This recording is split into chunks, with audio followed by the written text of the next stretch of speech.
res- respected learned participants from academics, corporates, and other sectors, and my all colleagues and friends. A very good afternoon to one and all. On behalf of University School of Environment Management, Guru Gobind Singh Indraprastha University, I, Anshu Gupta, along with my fellow coordinators for this FDP, Dr. Sanjay Das, Dr. Sumit Dukia, and Dr. Neetu Rani, feel privileged to welcome you all to this one-week faculty development program on a very relevant topic in today's scenario, environmental impacts of COVID-19 pandemic, challenges and future research on this beautiful Wednesday afternoon. So this program, we are looking forward to get an exposure about what the best of brains are thinking and doing for this very important issue of COVID-19 pandemic. Before moving further, I would request our technical team to please play Saraswati Vanna followed by University's Kulgi and Vande Mataram. Technical team, please.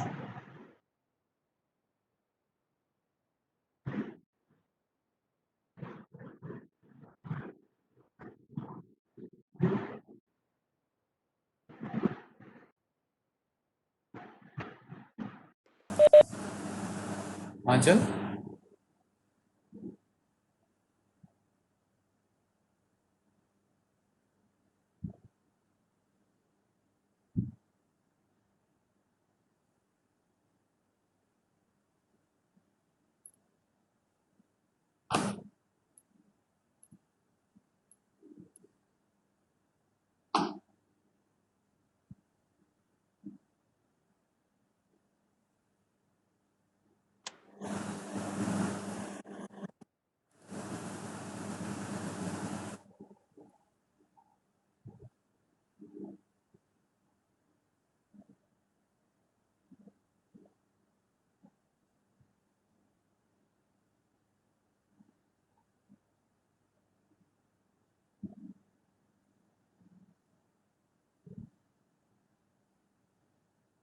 Anchal, audio is not coming.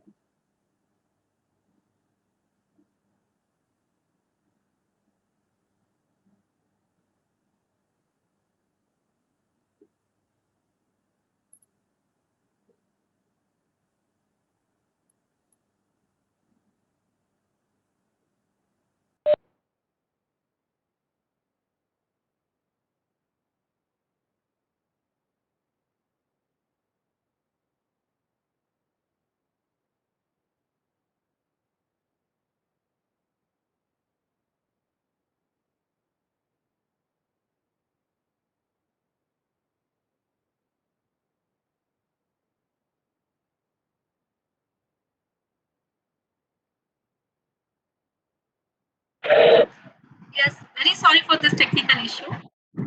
Just wait for a few seconds.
I am very sorry to see this is the technical issue we are facing right now. We are unable to get proper voice from this video. So we have run many trials. Sumit, We Yes, can sir. proceed. yeah, we can skip it and move forward. No Okay, sir. problem. Anshu, We please. assume that we had a prayer. Yes, sir. Anshu ma'am, please. We'll play that Gulgit last, in the last. That's fine. We are very sorry for this technical issue. This program aims at providing a forum for interaction and deliberations among academicians, scientists, research scholars, environmental professionals, and policymakers from different parts of the country and other countries also on important aspects of environmental impacts of COVID-19, both negative as well as positive. The program will also enable participants to get knowledge about future research and applicable solutions for managing this and similar issues. Nobel laureate and very famous scientist Marie Curie once said, "Nothing in life is to be feared, it is only to be understood." Now is the time to understand more so that we may fear less. We have with us Professor N.C. Gupta, currently Dean, University School of Environment Management. He obtained his MPhil and PhD in Energy and Environment Systems from Jawaharlal Nehru University, New Delhi. He is a founder member of University School of Environment Management. Before joining IP University, served as postdoctoral fellow with IIT Delhi and National Physical Laboratory Delhi. He has more than 22 years of research experience. Sir has supervised several doctoral theses and more than 70 dissertations in different areas of environment management. He has also carried out several consultancy assignments with various organizations. He is editorial board member of international peer-reviewed journals and is reviewer of several international journals. He has published more than 50 research papers in reputed international and national journals. Professor Gupta is also a member of several academic associations and societies. With these words, I would like to invite Professor N.C. Gupta, a very enthusiastic and energetic person who is currently Dean, University School of Environment Management, to present his welcome address. Sir, please. Thank you, Anshu, for all your nice words. Honorable Vice Chancellor, Sir, Padma Shri, Professor Dr. Mahesh Verma, Guru Gobind Singh, Indraprastha University, our Registrar, Shri Ravi Dadhich, Professor C.K. Varshney, Professor Emeritus, Jawaharlal Nehru University, and keynote speaker for the today's function. Professor B.K. Jain, Honorary Vice Chancellor, Tejpur University, Dr. M. Mohapatra, Director General of Meteorology, India Meteorological Department, IMD. Professor Anand Krishnan, Professor of Community Health, All India Institute of Medical Sciences, faculty members from USEM, deans and directors of the schools, faculty members and research scientists from various universities of India, and research scholars of University School of Environment Management. A very good afternoon to all of you. It gives me a great pleasure to speak to you on the occasion of this faculty development program on environmental impacts of COVID-19 pandemic, challenges and future research. It is also a great pleasure to welcome you all in this online FDP and to GGSIP Indraprastha University platform.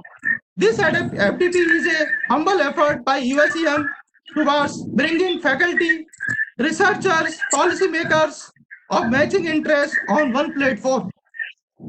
This FDP is the first of its kind, a national transdisciplinary which provides a valuable opportunity to learn and explore the environmental impacts of COVID-19 pandemic and future challenges.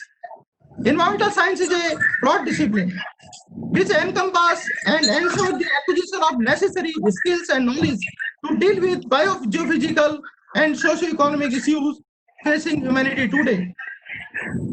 Sir, it is a multidisciplinary subject which focuses on the several aspects including environmental health, climate change, biodiversity and management aspects of environment, sustainability and business. Population dynamics, ecosystem and urbanization. Since the natural world is quite complex and human activities are leading to unexpected catastrophe to form in the form of novel coronavirus and other complex environmental issues which are difficult to reverse. A dedicated faculty development program on such environmental crisis is the need of the hour. Sir, in the recent past, several faculty development programs and workshops have been organized at national levels to understand complex environmental issues and spread awareness among people.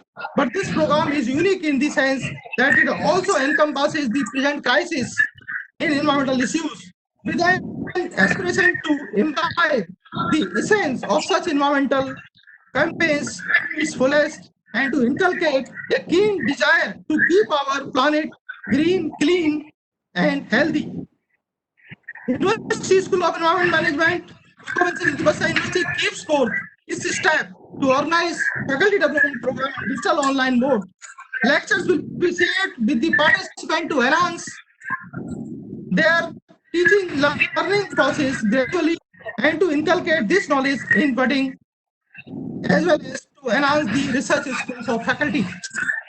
This faculty development program will be helpful researchers, university faculty, and environmental professionals to get of environmental impact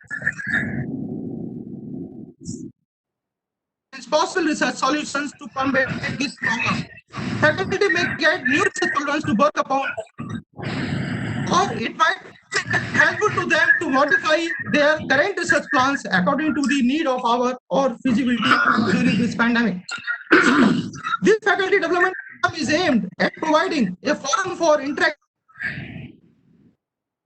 scientists, researchers, and policy from different parts of the country on such important aspects, present solution of COVID-19 pandemic, along with the in-depth discussion on the future environmental policies after COVID-19. Climate and socio-economic status of citizens. In the last 50 years, the world GDP has reached from 1 to 80 trillion. Still, 60% people live in poverty and 1 billion people with deprivation. So social unrest is because of this malaise. India's development challenges are more important. India is home to a large share of birds poor. Its resources relative to its population are limited. 17% of birds population. India has only 2.4% of land area, 4% of fresh water, and 1% of forest resources. In less than a decade, India's population will outstrip that of China, further stretching the ecological and economic resources needed for development, providing food, water, energy, education, health, care, and above all, livelihood opportunities. To the estimated 1.5 billion people will multiply the challenges manifold. Gainful livelihood opportunities need to be found for the millions of young people who enter the job market every year, and it is quite evident that the challenges of this magnitude cannot be addressed by any single organ of society alone. So long as the coronavirus keeps economic activities reduced, their water pollutants levels will remain relatively low. But all the environmental consequences of the crisis have been positive. Volumes of unrecyclable waste have risen. Severe cuts in agriculture and in fishery export levels have led to the generation of large quantities of organic waste. Maintenance and monitoring of natural ecosystem have been temporarily halted, and tourism activity to natural areas has caused local waste problems have emerged as many municipalities have suspended their recycling activities over fears of various propagation in recycling centers. Natural ecosystems and protected societies are at risk during the coronavirus crisis. In many countries, environmental protection workers at national parks and land and marine conservation zones are required to stay at home in lockdown, leaving these areas unmonitored. Their absence has resulted in a rise of illegal deforestation, fishing, and wildlife hunting. The stoppage of ecotourism activities has also left natural ecosystem at risk of illegal harvesting with encroachment. In addition, as ecotourism is often a major economic mainstay in many destinations, rising unemployment caused by the crisis may lead many households to harvest resources from fragile ecosystem in unsustainable manner as they seek alternative means to provide their households with food and income. Many of the environmental challenges caused by the novel coronavirus crisis will gradually resolve on their own once the crisis comes to an end and previous levels of economic activity resume. However, what we have learned about the environmental benefits and risks of sharp drops in economic global activity will certainly help us to better understand the mechanics of environmental sustainability, societal consumption patterns, and how we can reduce environmental degradation in a future crisis-free world. Sir, the aim of this faculty development program is to sensitize the university and colleges faculty members about benefits of using online instructions to supplement the understanding of the environmental problems, biodiversity, sustainability, climate change, and to comprehend public health issues in COVID-19 crisis through online e-lectures. We think that we are the guardian and we are the custodian of this Mother Earth. We must remember that we are neither the guardian nor the custodian of this Mother Earth. Truly speaking, we are only one species on this planet, like other species, and that is Homo sapiens. With all this, I conclude here, and I once again welcome our Honorable Vice Chancellor and other dignitaries, panelists, deans and directors, and faculty participants from various universities in this FD Faculty Development Program. Thank you. Thank you all. Thank you, sir, for your opening remarks. With your address, I'm sure that all the participants might surely have got a clear picture of our school, our university, and about this faculty development program. We have with us an eminent academician and researcher, renowned dental surgeon, and energetic administrator, Honorable Vice Chancellor, Padma Shri, Professor Dr. Mahesh. Infrastructure development, focus on multidisciplinary research, ensuring student and employee welfare measures are some of the major areas where Professor Verma is committed to work upon as Vice Chancellor of our university. We certainly will have a great future with his optimistic and progressive approach. His ever-smiling face, sparkling personality, confidence, and commitment are the driving force for all of us. Before joining the post of Vice Chancellor, Sav has served as the Director of Maulana Azad Medical Institute of Dental Sciences. He is the President of International Association for Disability and Oral Health India Chapter and Indian Academy of Restorative Dentistry and Chairperson of Research Committee for Dental Sciences at Indian Council of Medical Research. He is advisor to Armed Forces, Dental Services, Ministry of Defense. Sir is also fellow of many academic societies, including American College of Dentists, American Academy of Implant Dentistry, National Academy of Medical Sciences, International College of Dentists, International Medical Sciences, Academy, Royal College of Surgeons of England, Royal College of Physicians and Surgeons of Glasgow, Royal College of Surgeons of Edinburgh. He is on the editorial board of various national and international journals. Sir is recipient of over 24 national and international awards, including the highest medical award, the PC Roy National Award in 2007, and the highest civilian award, the prestigious Padma Shri in 2014, by President of India. The university is shining and will soon reach very high under the dynamic leadership of Padma Shri Professor Dr. Mahesh. You are truly a motivation for all of us, sir. With these words, I would like to invite you, sir, to please share the presidential address. Ladies and gentlemen, please join me to welcome Professor. Sir, please. Thank you, Anshu. Professor V.K. Jain, Vice Chancellor of Tejpur University, Assam. I just saw him. He's joined us. Professor C.K. Varshney from JNU. Dr. Mohapatra, DG Professor Anand Krishnan from Community Medicine from All India Institute of Medical Sciences. Professor N.C. Gupta, Dean of University School of Environment Management. Deans and directors of various University School of Studies. We have large faculty from University School of Environment Management as well as other schools, student participants. I'm very delighted to be amongst you and like to extend at the outset congratulations to the University School of Environment Management on organizing this faculty development program. As we all say that information is the most empowering of all tools. It fosters independence, confidence, and leadership, and the capability to transform age-old systems for a better tomorrow. भारतीय संस्कृति के अनुसार सब दानों में ज्ञान का दान सबसे श्रेष्ठ दान है. ये हम सब इससे हम सब परिचित हैं.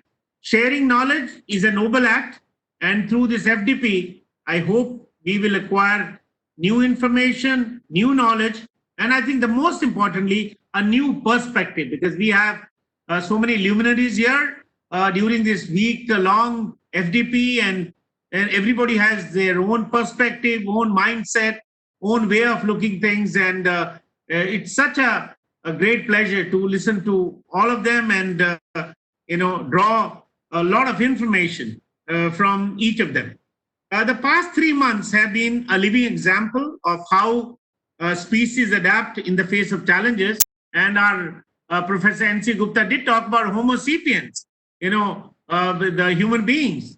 The outbreak of COVID-19 has forced us to alter our way of understanding about the life and the nature and the environment around us. We are in fact looking at our lives differently. We are reinventing ourselves, and as it has a great impact on our social life, the same way it also impacted the nature and environment. So not only that, the nature, environment all around is altogether different.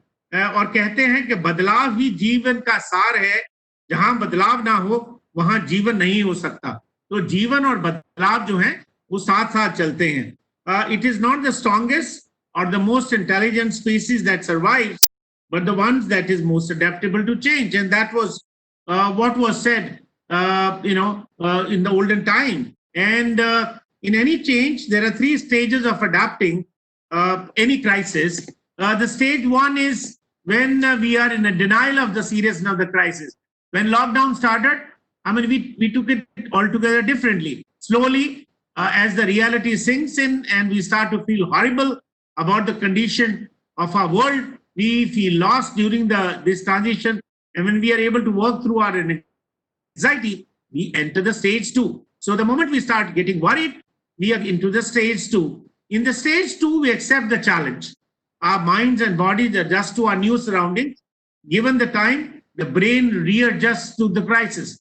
And I think we are all in a stage 2 now, and very slowly about to enter the stage 3. And what is the stage 3? In stage 3, we embrace the new normal. And that's what we are trying to do. And things start to feel more natural, new solutions begin to surface, and new ideas emerge, and that would not have come to mind if we were in a denial. So we have seen it all. In the last 2 or 3 months, we have seen all the 3 stages, and every stage has been a new learning, new knowledge, new kind of adaptation for all of us. We have moved our lives online. This is a very positive step. Charles Darwin would be pleased with how we have used technology to adapt to a new life condition, because he said change is something very important part of life. The human mind is surprisingly good at embracing uncertainty as long as there is transparency in communication. So we know that things are uncertain, but as long as there is very clarity, in the entire communication, academic research can go a very long way in uncovering facts, and scientific discourse such as this one can help us embrace the uncertainty around coronavirus. We still have a lot of things which we don't know yet, and I'm sure as the time passes by, we will uncover all those things. With facts, we can build trust, and trust is a good meeting point for all humanity. The silver lining is that जब कुछ भी निश्चित ना हो तब सब कुछ संभव होता है. जब हमें पता ही नहीं है कि हमें क्या करना है, तभी सब चीजें जो हैं वो आती हैं, जागरूक होती हैं, और उसी से संभावना जो है वो पैदा होती है. COVID has a messy relationship with the environment. It is almost as ironic as the videos of the farmer in Maharashtra. You must have seen on your WhatsApp that a farmer in Maharashtra who was feeding strawberries and exotic fruits to his cow because there was no way to sell his harvest. We have gone through the news of visibility of Himalayan ranges from the places where they had become invisible in the past few decades, and due to high level of atmospheric pollutants in the air. We have seen pictures of fish eating birds return to the clearer waters, wild elephants roaming freely on the national highways. But is it a complete picture? We need to see the other way around too. There have been direct positive impacts on the environment, such as improvement of air and water quality, noise reduction, and on wildlife. Delhi is breathing fresh air. Yamuna is cleaner. Some animals have been spotted in cities. But the pandemic has also given cover to illegal activities such as deforestation. Nobody is looking around. So some people may be undertaking the cutting of the trees, increased waste production. All these PPEs and all these things, which the medical gloves and masks and all this is being used by the medical personnel, generating a lot of biomedical waste. And that it contaminates land, it contaminates water, it contaminates air. Besides this, there has been indirect impact on socio-economic condition of the man. There have been reverse migration. You have seen now, all the laborers who were in cities are going back to their hometown. So what is going to happen to us? What is going to happen to the industry? And we are yet to discover its impact on post-COVID economy. We don't know what is going to happen. For one, as the economy machinery has slowed, there is a lot of pent-up demand, which will suddenly come up as soon as this crisis ends. So all those things which we are postponing, we are just holding to our chest, immediately after everything gets cleared, all that will come into fore. In the near future, we will have to balance environmental sustainability and economic recovery. प्रगति और प्रकृति एक ही सिक्के के दो पहलू हैं, इन्हें अलग नहीं किया जाता. तो हमें प्रगति भी चाहिए और हमें प्रकृति भी चाहिए. दोनों की जो रक्षा है वो हर देश के लिए बहुत जरूरी है. Especially for Indians, we are dreaming big and we have ambitious economic goals. We want to be superpower, isn't it? And our country has a unique geography which can be our biggest asset. The Western model of standardization cannot be applied to India's diversity. We are very diverse and we are different. And we must look for local solutions. We must get vocal for local, and that's what everybody has been talking about it. Even for manufacturing, the concept of Make in India is promising. As soon as we add the local flavor to it, Make in India automatically becomes environment friendly. So when we say Make in India, it is not just the manufacturing. There has to be protection of the environment also built in it. SMEs and MSMEs, micro, small, medium enterprises, are the agents of change. They have brought a lot of change in our Indian economy. Due to various reasons, they had been left out of the regulatory and social pressures. Today, however, India recognizes their contribution to economy and also understand how they can influence the environment. Their collective footprint equates to the major contribution of industrial pollution.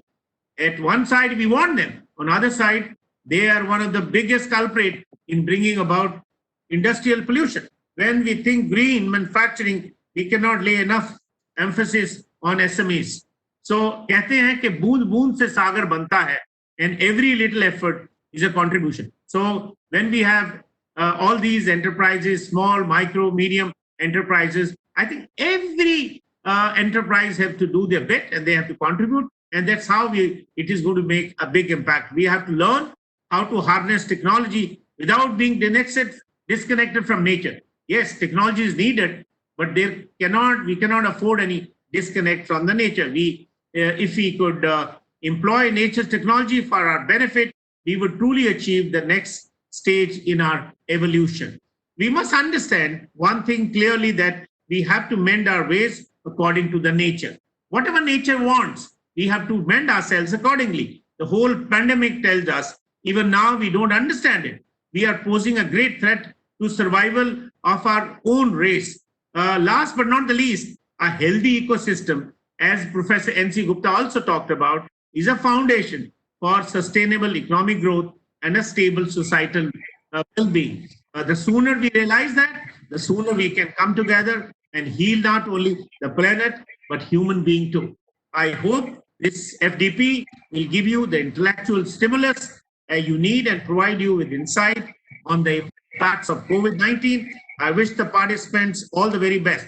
And I've learned that in just about a couple of hours, Professor Gupta was telling me that he had almost 500 applicants registered for the FDP. That shows the interest, and that shows the desire for everyone to acquaint themselves. And I'm also proud of our university for coping with these challenges time with grit and determination. I wish to share with you that I think I have met many of you, all the university colleagues, on numerous occasions on this platform. I think maybe 40, 50 times in the last 2 months we have had so many webinars, and this is the only platform where we've been greeting each other. मुझे कुछ लाइनें याद आ रही हैं.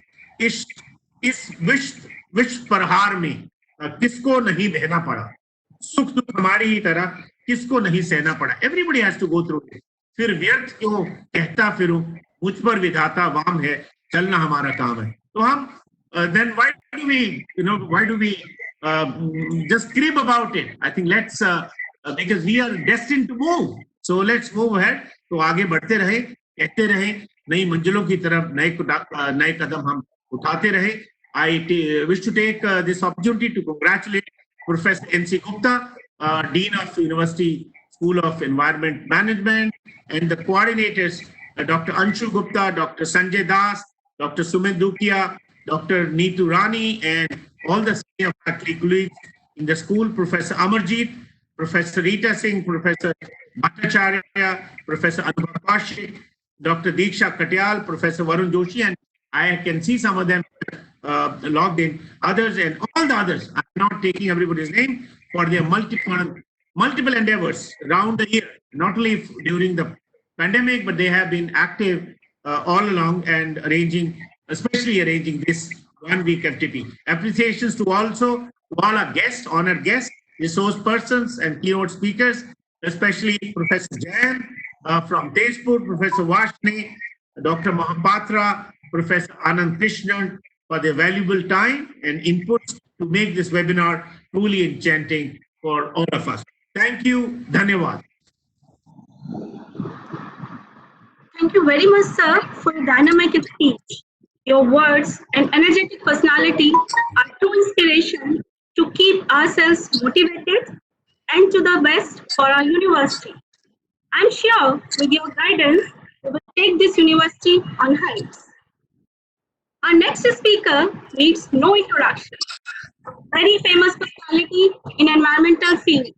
I feel honored to have Professor C.K. Varshney among us as keynote speaker today. Professor Varshney is the former Dean and Professor of Ecology, School of Environmental Sciences, Jawaharlal Nehru University, New Delhi. He has taught at Banaras Hindu University, University of Delhi, JNU, and was also a visiting professor at the Asian Institute of Technology, Bangkok. In early 70s, Professor Varshney served the Government of India as Secretary of the National Committee on Environmental Planning and Coordination, which was then the apex body for environmental matters in the central government. He was the founder secretary of the Indian National Committee for UNESCO's Man and the Biosphere program. Professor Varshney was the member secretary of the official Indian delegation to the historic UN Conference on Human Environment at Stockholm in 1972. He has been a member of several expert committees and has also served as chairman, Environmental Research Committee of the Ministry of Environment, Forest and Climate Change. He has been associated with a large number of international organizations. Professor Varshney has guided a large number of doctoral and postdoctoral scholars, has authored many books, published research papers in internationally reputed journals. I invite you, sir, to enlighten us with your words. Please welcome Professor Varshney.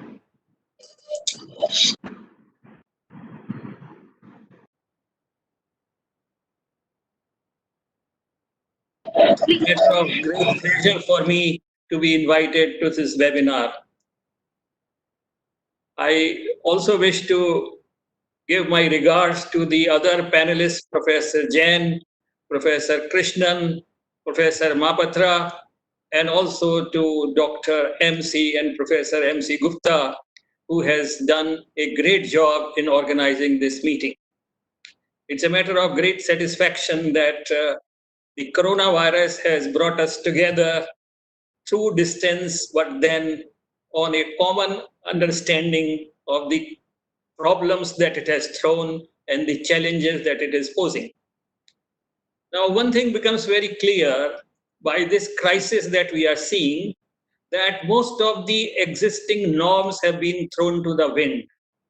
And the growthomania, which has really propelled this world, as well as our destiny during the past few decades, have proved to be of no use in really dealing with a problem of this magnitude, which has completely melted the global markets, which has completely shaken the faith in our own self, and has brought all kinds of miseries and all kinds of problems of a new variety, to which we are now going to engage ourselves for many years to come. Now, it is being general perception that coronavirus crisis has helped the environment to a great deal. As Mr. Vice Chancellor has pointed out, that now Himalaya can be seen from a long distances clearly, which has become absolutely away from us because of the pollution which has come in between. And also we find that the rivers are flowing much better and they are looking much better, and their bottoms can be seen, and fish are really feeling a little more happy and more energetic. And at the same time, there are wild animals which are on parole of the city, and they have really taken up and they have come in large numbers and they are enjoying. All this is fine, but let me just remind you that this is all temporary, and this is not a permanent thing which is going to live with us.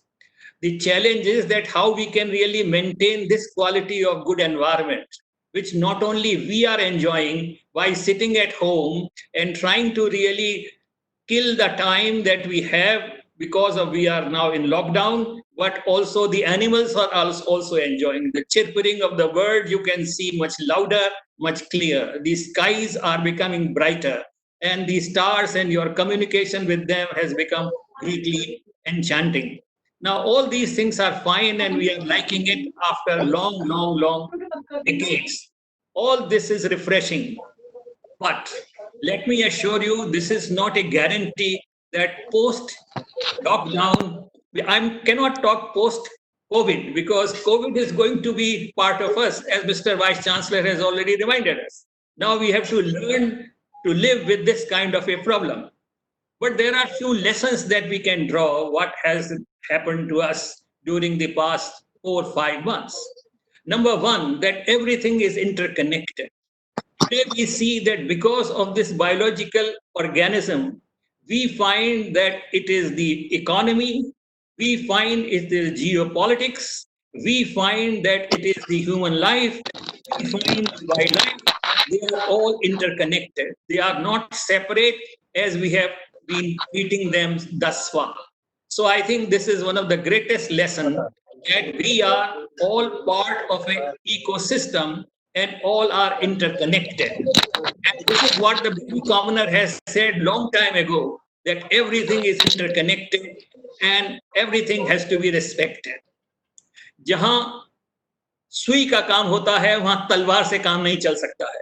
So everything has an importance and each one has to be respected and has to be given a proper space. So one thing is very clear, that biodiversity is one of the very important aspects. Now, coronavirus is nothing but an element of biodiversity. And I and you are also of the same one species and part of the biodiversity. Another thing which has become very clear, that any amount of wealth or any amount of military might or technological arsenal or capability becomes absolutely meaningless if we find that there is a major dislocation or disturbance that has been created in the living system or in the ecosystem. So I think the importance of ecosystem has come to very fore. And we must realize that unless we have got strong and healthy ecosystems, and unless they have got the resilience that they have, we really cannot deal with problems of this nature. In fact, such pandemics are likely to come more if we continue to follow the same path of growthomania that we have been following.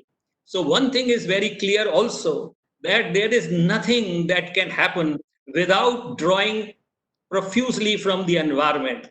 The human endeavor, the human growth, economic growth, technological development, everything depends on the environment 100%. You need water. You, Mr. Vice Chancellor, also draw our attention to the waste that we are generated. Now, what is where this to be dumped? Again, back to the environment. And we have created a huge problem because of the coronavirus, that how do we dispose of this medical waste safely throughout the length and breadth of this country. In fact, I should say throughout the length and breadth of this globe. And this is not a small quantity. It is in a large quantity. And this is going to continue to be with us. So I think there is a new challenge that we are facing, that what is that we can do by dealing with and safely disposing this waste without creating more and more problem from the accumulated quantities of these materials, such as mask and the PPPs and so on and so forth. Now, there are very serious attitudinal changes and the behavioral changes that have come. And I will like to really cite one or two examples where the biodiversity has been responsible for saving human beings. You see, recently we have got this cyclone Amphan. And you know, it has hit the Odisha and then it passed on to 24 Pargana in West Bengal, where it has created a big devastation. But after that, it moved on to the mangrove area, which is Sundarban. And after Sundarban, its intensity became very much reduced and has not been able to do that kind of a damage to the Bangladesh. The reason being that because of the resistance provided by the vegetation and the trees, the eye of the cyclone divided into two, and its intensity and its ferocity was reduced to very much significantly. So if you have a capable and a healthy ecosystem, it is possible to deal with some of these natural calamities, partly which are because of the climate change that we are witnessing. Today in Delhi and many other places, the temperature is shooting like anything. And it is also creating a very serious problem for human health, because the upper temperature limit of the human species is very limited. And therefore, there is a red alert, and we are really told that we have to keep ourselves very safe in this heat environment. Secondly, when we are creating new cities, because we have a large program of smart cities, it is time to think that what we mean by these smart cities. Should a smart cities not have provision for dealing with large problems of this pandemic nature? What kind of preparation we should have and what kind of things that we should prepare for now. I can tell you that the adults and the children have suffered a traumatic experience from this coronavirus lockdown. And this is disproportionately. The children are having long distances lessons and the e-classes. Imagine what kind of health issues they are going to create in terms of obesity, in terms of continuous sitting against the screen, and so on and so forth. So I think these are the new issues which are emerging because of the new norm about which people are now talking. So I think there are many challenges which we are facing. But from the environmental point of view, there are a couple of things which I would like to highlight. Number one, that because of our anxiety of the economic growth, if it continues the way we have continued, then I'm afraid that we have really missed the bus. This is an opportunity to which we must seize, and we must really look into things in a different perspective and try to solve them to the extent. So the integrity of the ecosystem must be maintained. We must really see that the soil is conserved.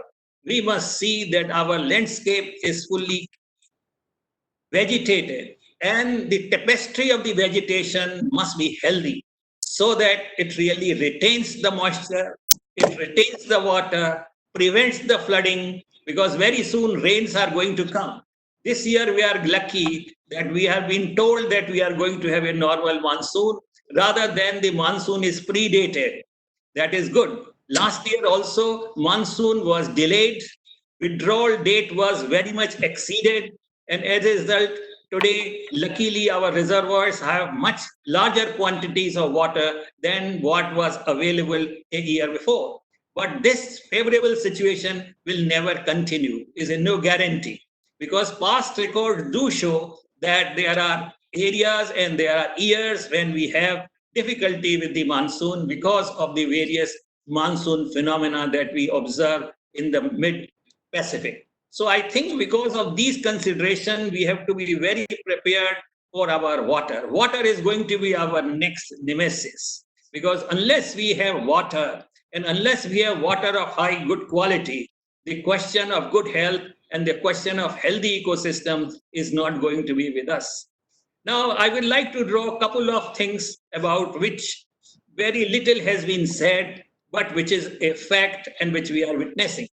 For example, large number of fishing gears are idle these days because the fish prices have gone down and fish consumption has gone down.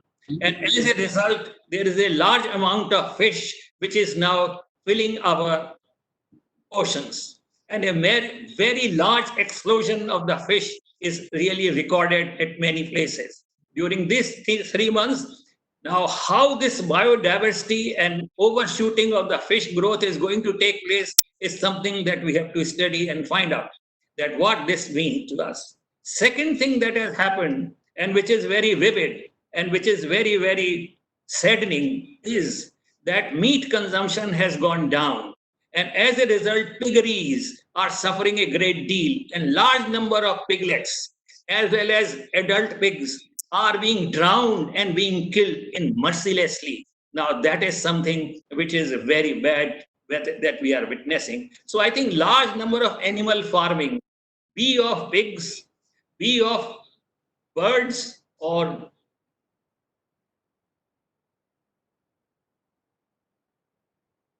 hence is something which is really creating a huge problem, because for them you require food, because of them you require water, because of them people are scared to really consume them any further. The third thing which is more important is that the biosafety issues have to be given much greater attention than thus far we are giving. And the illegal trade of wildlife, which many times does not attract that much attention, is very, very important. Because many of the animals which used to scare us, and because seeing them we used to run away, today we are really bringing them to our dinner plate. Now this is something which is very serious. The open markets and the Wuhan type of markets where we have got these wet markets, all this is creating such a unhealthy environment where the animals which normally do not come close to each other are brought together and are placed together, and thus provides a very big opportunity for the viruses to jump and finally to the human being. So I think this large and increased interaction with the wildlife and this kind of intimacy that we have really tried to develop over the years has to be cut down, and animals have to be respected. Diversity is a great resistance for any viral diseases to really keep in check. And I think this kind of a genetic diversity within the species has to be respected.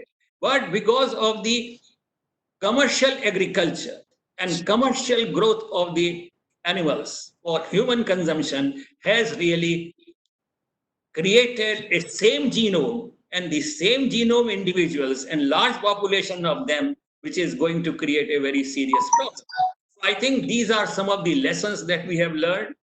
Is with regard to the research agenda, I think nobody can project in the future, but certainly what we have seen in the past cannot be the same. It is going to be different. And I think new issues are there. Many issues are there which need to be tackled, which need to be understood. And we have to really analyze them very carefully to really chart a path by which we can ensure that our ecosystems are healthy, they are resilient, and because of this, it will be possible for us to really address the 2030 agenda of sustainable development and really move forward. Many people have lost their livelihood, many people have lost their jobs, and many people have really become much economically weak. And a large number of people have become, in fact, pushed below the poverty line. So I think our task is very clear that we have to generate an economy which is in consonance with the environment, which is a regenerative economy rather than exploitative economy, which has been followed as of now. Regenerative economy is important, and this is going to be, so whosoever is going to attain it fast, whosoever is going to really master it will be the winner. And this is time for us to really big attention to research as well as teaching in this regenerative ecology. By regenerative ecology, we mean that without mortgaging the capital, we only draw what the nature is capable of regenerating from year to year, so that we remain within the limits and our footprint remains with and in consonance with the regenerative capacity of the ecosystem. India is fortunate to have very diverse climate as well as diverse landscape and therefore very diverse climatic condition. All these things makes us very unique and very blessed, so that different kind of things can be grown, different kind of species can be accommodated, and therefore we are going to be far more, in fact, capable of handling our problems in a much better way. This is a time where we have to really join together and see that nobody is left out and everybody becomes a participatory and a willing partner in moving forward and sharing and caring the earth as well as protecting our future and ensuring well-being and a healthy and a good life to all our fellow men. With this, I wish all our webinar participants a very safe and a very healthy future. Thank you very much. Thank you so much, sir. Your enthusiasm and zeal, even at this stage, is a true inspiration to young generation to work for environment. You very well said that everything depends upon environment, and we need to take care of it and work for it, including the waste management. I'm sure, sir, that this FDP would be able to cover most of the issues you mentioned in your talk. In between, I would like to welcome Dr. Mohapatra, who has just joined with us for this FDP. Welcome you, sir.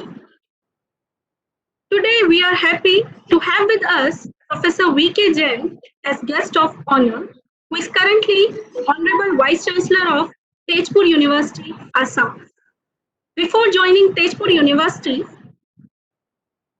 Professor Jain served as Vice Chancellor of Doon University, Dehradun, and Dean, School of Environmental Sciences, JNU.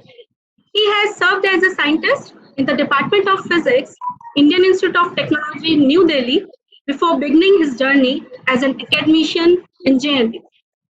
He has been also members of many academic bodies, member on panel of experts of University Grants Commission, Council of Scientific and Industrial Research, Union Public Service Commission, Public Service Commission of Himachal Pradesh, and Public Service Commission of Uttar Pradesh, to name few. Please join me in welcoming Professor V.K. Jain. Sir, please.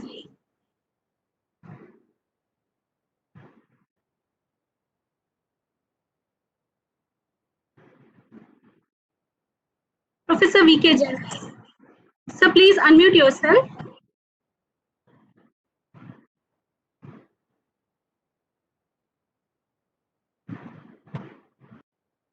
President Mahesh Verma, the Honorable Vice Chancellor of IP University, my erstwhile colleague, the famous environmentalist, Professor Varshney, Professor N.C. Gupta, and esteemed participants. First, let me thank both the Vice Chancellor of IP University and the Dean for giving me this opportunity to be talking in this webinar. Just now, Professor Varshney very eloquently has pointed out that how the world's ecosystem, the global ecosystem, has got shaken up by this COVID-19. He also alluded to the fact that we are all interconnected not only as human species, but the way we have this symbiotic relationship with our environment. Practically every aspect of our lives has been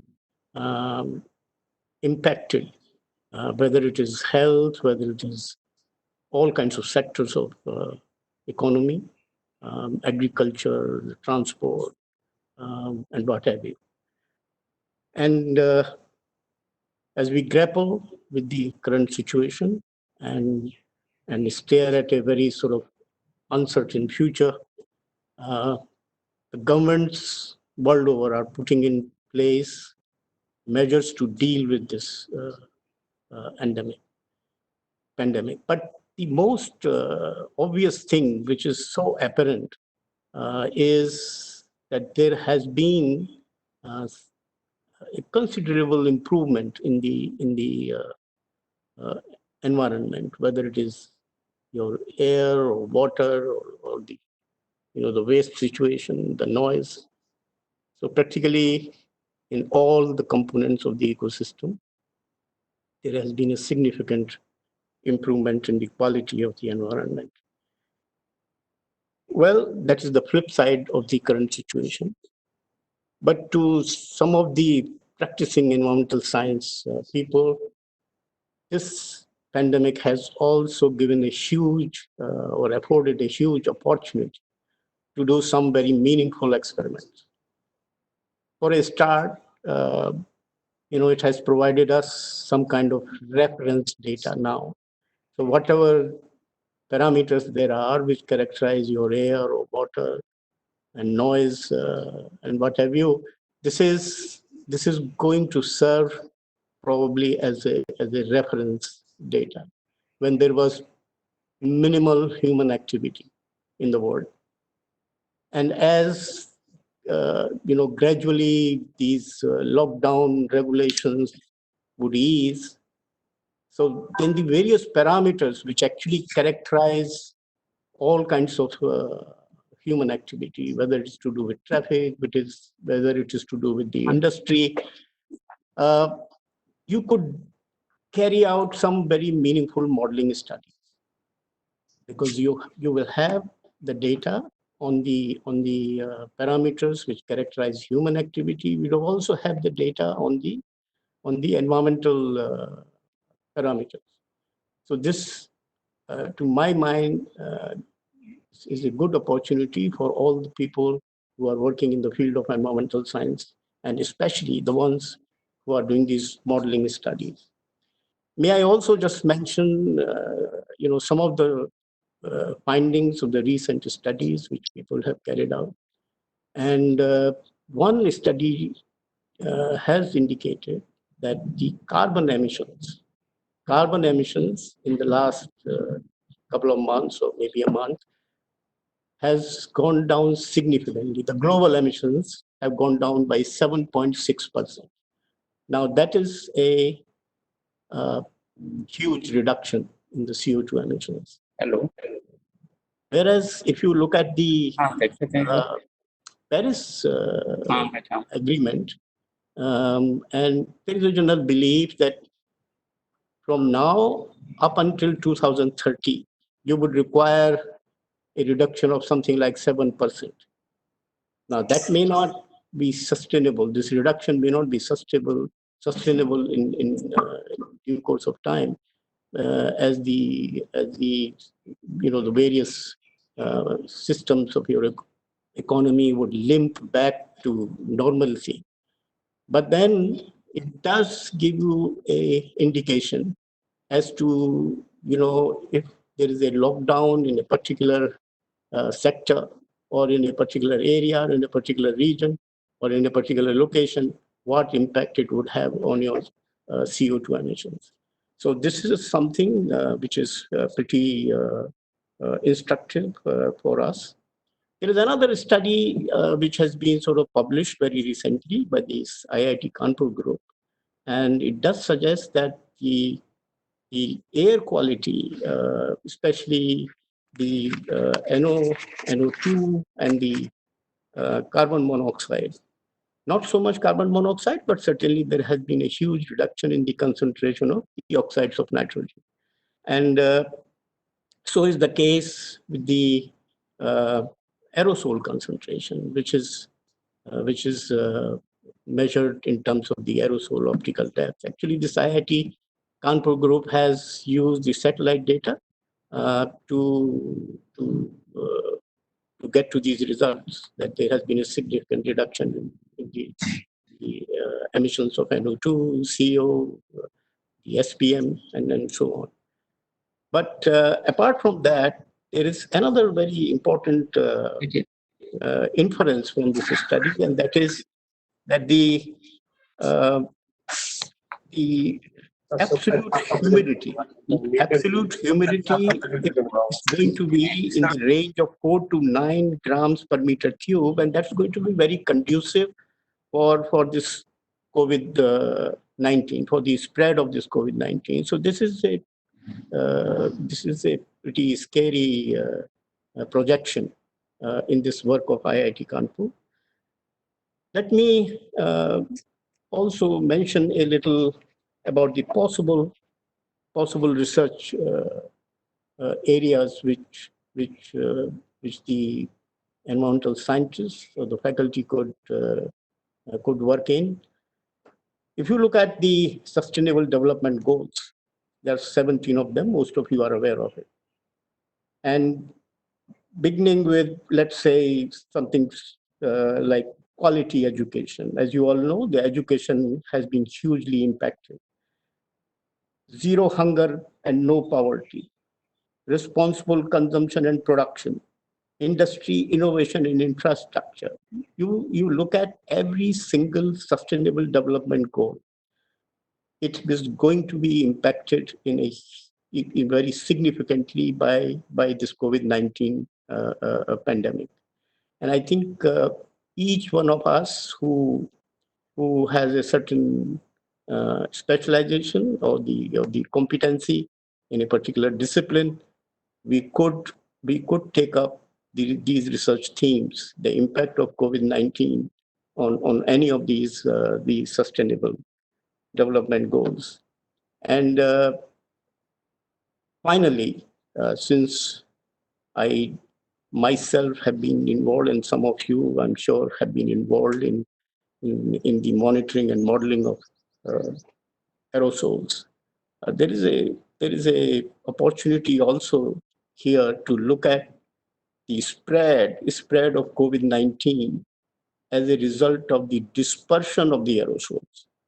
Because on any surface, if there is some deposition of these small particles, small dust particles, and if on that surface you happen to have some load of this virus, it's quite possible that this dust may get sort of blown by the winds or whatever little impaction, and therefore there is a possibility that the aerosols could perhaps act as carriers for a short duration, as carriers of this virus, until such time that these aerosols get deposited on some other surface. And so therefore, I think it's important that we could also look at this as one of the possible reasons of the spread of COVID-19, this dispersion of aerosols, either through simple transport by the winds or through the diffusion process. So these were some of the research areas which came to my mind, which I have shared with you. But one thing I would also like to sort of mention, and I think Professor Mahesh Verma did allude to this, and so did Professor Varshney. The technology may have a solution. Technology may have solution to deal with this the situation which we are faced with due to COVID-19. But it is the attitudinal change. It is the attitude which we will have to change. We will have to change our consumption practices. We will have to change the way, all aspects of our lives. We will have to,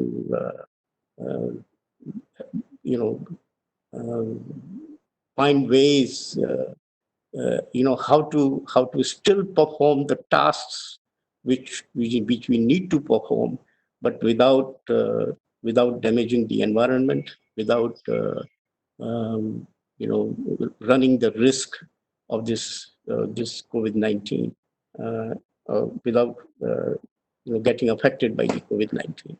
So with these words, that we have to have a very different lifestyle from now on, and there will perhaps be a new normal in the world. So with this, may I wish you, Dr. Gupta and the Dean and NC Gupta, and all of you, the organizing committee, for a successful conduct of this webinar. Thank you. Thank you very much, sir, for your nice words. In this FDP, experts will be discussing about climate change and sustainable development. Also, issues related to ways of spread and transmission of COVID virus will also be covered. Thank you so much, sir. We have with us Dr. Mohapatra, Director General of Meteorology, India Meteorological Department, Government of India, as a special guest. Dr. Mohapatra has several research publications to his credit. Before joining as DGIMD, he had served as Director, Regional Meteorological Center, IMT Guwahati, and Director, National Weather Forecasting Center. He had been awarded with many medals, distinctions, and appreciations during his career. I request you, sir, to please share your thoughts with us today. Dr. Mohapatra, please.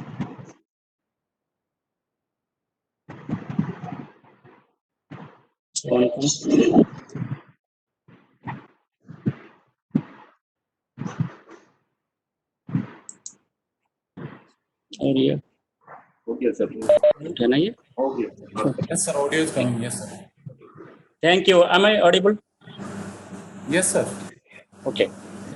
So thank you very much. Good afternoon, Honorable Vice Chancellor, IIM University, distinguished guests, and ladies and gentlemen.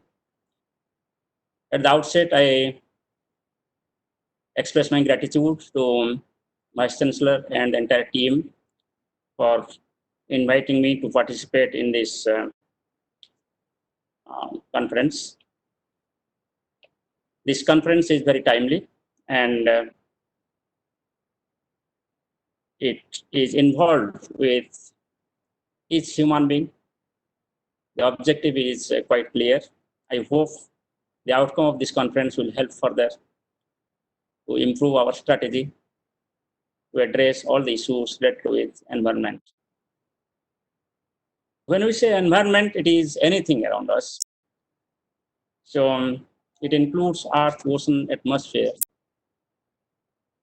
and also the human being around us. When we consider COVID and environment, therefore there will be various aspects like impact of COVID on the environment and impact of environment on the COVID. So I was listening to talks previously. It was quite interesting. I will be limiting myself into the impact of COVID on the environment, especially the weather and climate, and also the impact of weather and climate on COVID-19. So when we discuss this interrelationship between COVID and environment, very obvious questions which come to mind whether COVID is governed by the meteorological parameters. The next question comes whether COVID is influencing the meteorological parameters. So I will first address these two, as there has been a lot of discussions in social media and research bodies. You will find that people suggest that yes, the temperature and humidity are the two important parameters which might be influencing the COVID-19. But if you look at the genesis and transmission of COVID-19 in different countries, you will find that the temperature and humidity are not found to be so much specifically influencing the spread of COVID-19. Though the preliminary analysis starting from Wuhan and other parts of China and Russia suggested that the lower temperature and higher humidity would be favorable.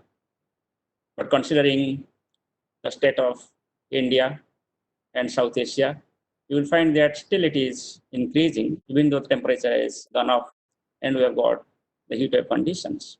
So yesterday I was just watching the TV.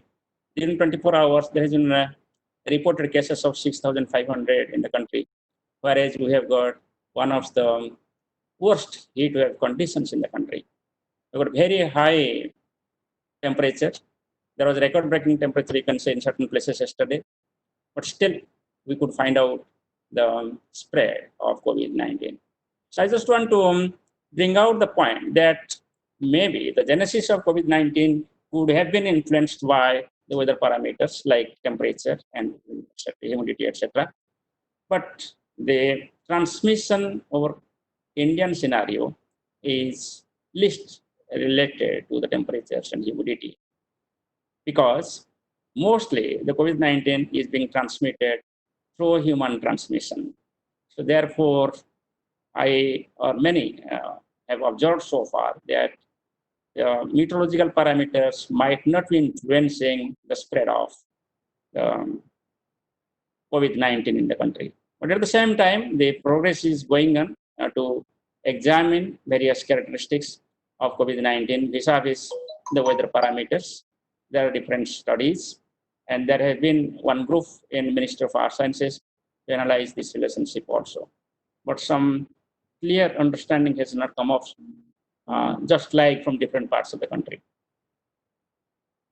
Now, coming to the impact of COVID on weather, I want to say, because of COVID, there has been social distancing.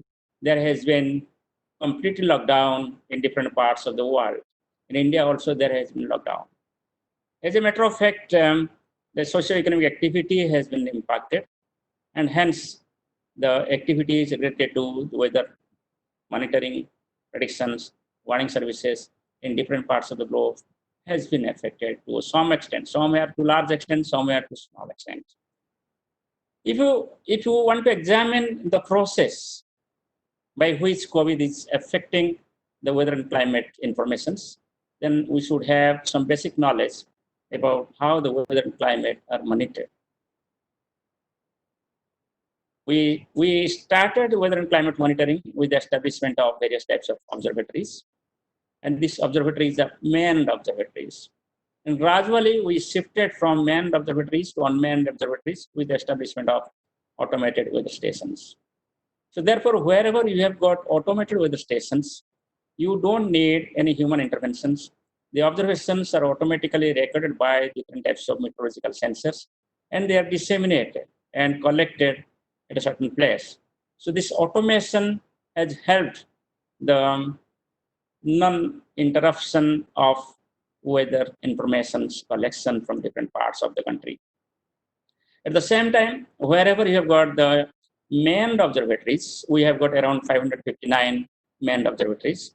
There, it was really a challenge to collect the information around the clock in different specific periods due to the fear psychosis in the minds of the people, due to the lack of transport, due to lack of different facilities to carry out the work. But however, I am happy to inform you that the observations from the observatory network of India Meteorology Department, the study, we have made out a study, is found that it is about 90%, which has been sustained. So 10% of observations, for sometimes in some non-important times, we have compromised because of the lack of manpower. Otherwise, about 90% of the total meteorological observations has been ensured in spite of the difficulties faced by our colleagues in different parts of the country. Because as you know, our observatories are remotely located, very isolated places also, along the coast, along the hills. So therefore, it was a challenge to maintain all these observations also. At the same time, the quality of observations is ensured because of the inspection of observatories in a regular manner, inspection of automated weather stations and maintenance, calibrations, etc. The COVID-19 has posed this threat to ensure the continuous monitoring and inspection of the data and instrument sensors from all the observatories. And however, I am really grateful to all my colleagues. With the help of them, we have been able to ensure, as I told, about 90% sustainability in availability of meteorological data. Apart from that, we also take certain observations at the upper air. So for this purpose, we release the balloons. Along with the balloons, we release the different types of meteorological sensors to measure the vertical profile of various parameters like temperature, humidity, pressure, wind speed, wind directions, etc. And all these observations are utilized in real time to analyze and find out the status of the atmosphere. And also all these observations are ingested in various types of numerical weather prediction models to provide the forecast. As the lockdown is continuing almost now 3 months, and there is no transport, so therefore the accessories required for taking all these upper air observations are getting affected. So what we did actually, we prepared alternate plan in view of this threat due to COVID-19. We have the observatories around 39 old observatories where we take observations twice a day. So considering this period of March and April where you don't have much activity, we reduce the number of observations there for the upper air so that we can keep our accessories, balloons, and sensors, etc., for those disaster period like cyclones and monsoon in future. So that strategy worked out. And when this particular cyclone Amphan approached the coast, we enhanced our observational activity, and there was full observation support for monitoring of cyclone Amphan. So by that way, it has affected to a certain extent the meteorological observations at the upper atmosphere. Now, apart from this, we also take observations from satellites and radars.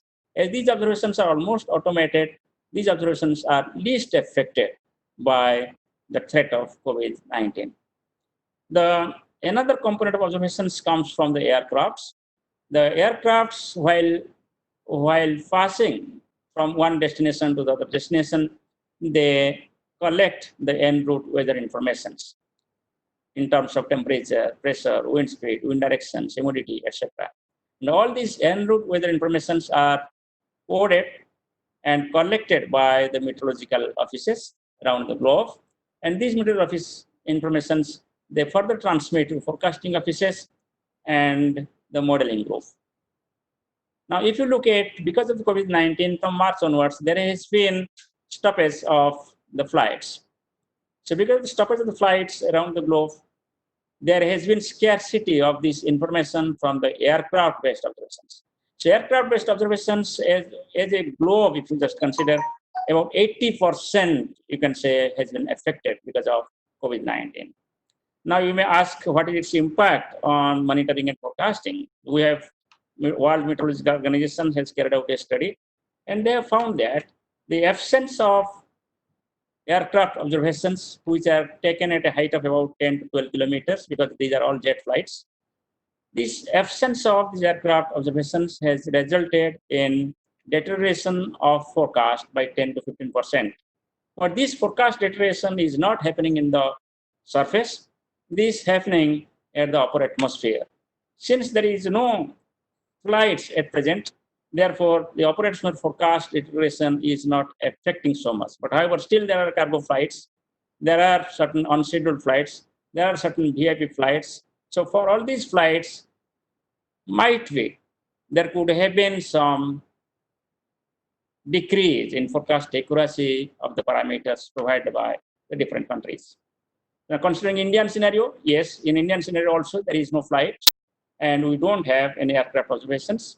And study says, yes, it has decreased by about 80% of the data from these aircrafts going into numerical weather prediction models. Now, I will now shift to some other questions. People say that because of COVID-19, whether there is a gain or loss with respect to the weather because of the impact on the environment. Now, if you just look at the environment, both the previous speakers were discussing this point. The environment has become cleaner, environment has become healthy, both air, water, and soil, because of the stoppage of all industrial activities, stoppage of all types of transport, all man-made activities has decreased. So as a result, your carbon forcing has decreased, also aerosol forcing has decreased, and all the greenhouse gases, you can say that it has decreased. So as a result, we are breathing better air, and it has certain impact on the greenhouse effect also. And the plan which we would have carried out as a measure to curtail the emissions that has been done naturally because of this COVID-19 to a certain extent. So it has got various positive impacts as greenhouse gases results in rise in temperature. So certainly it will help to minimize the rise in temperature. The studies are going on, and certainly we will find out quantitatively what is its impact in near term. Now, one of the most important impact is the aerosol.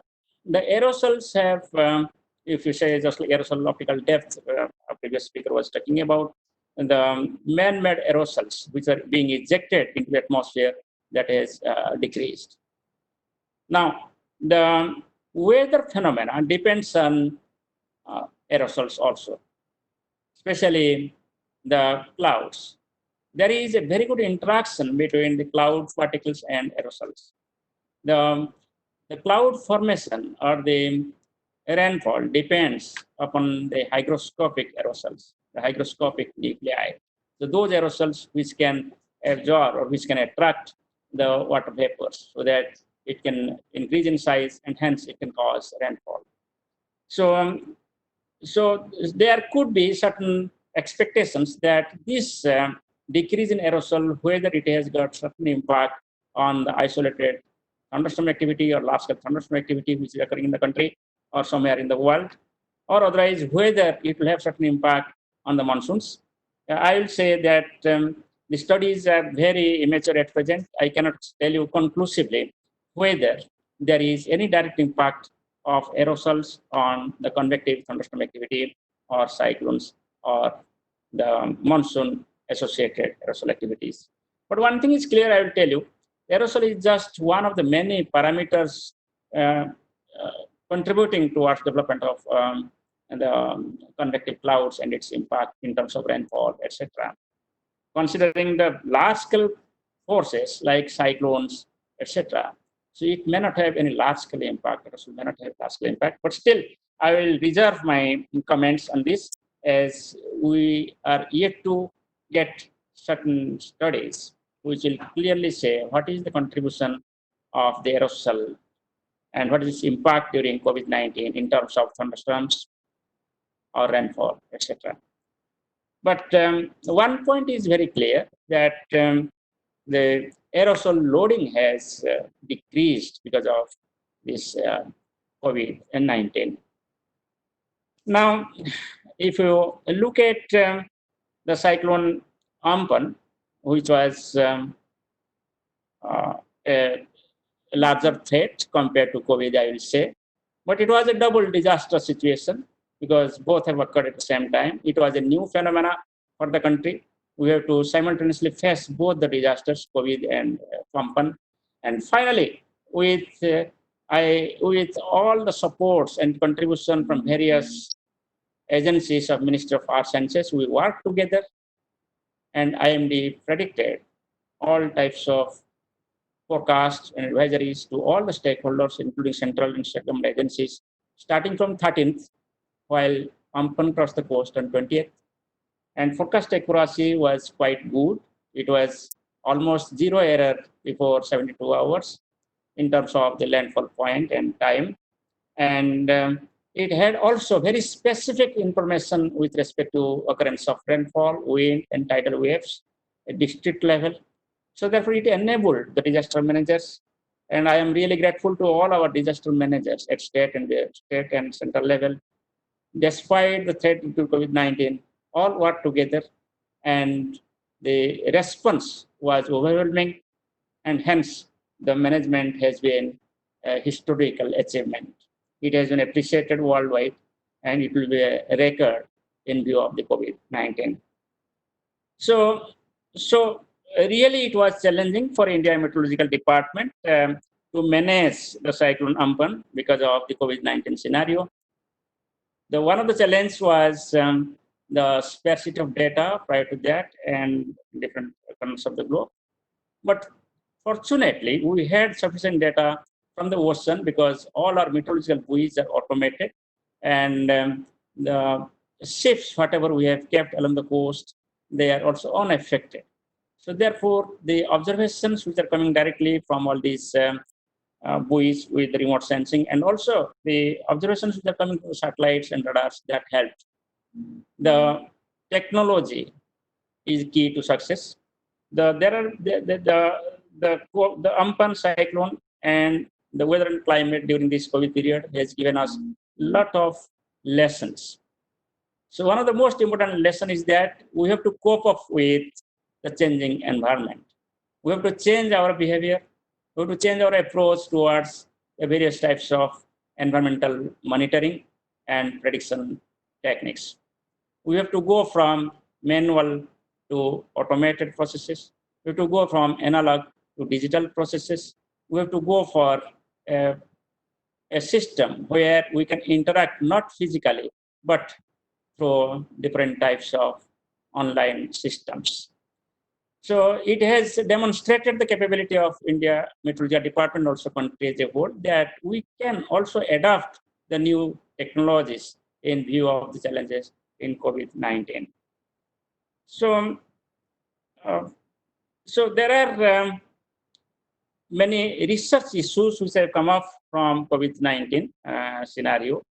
One of the most important research issues, as I told you, what is the impact of aerosols on thunderstorms or various weather phenomena.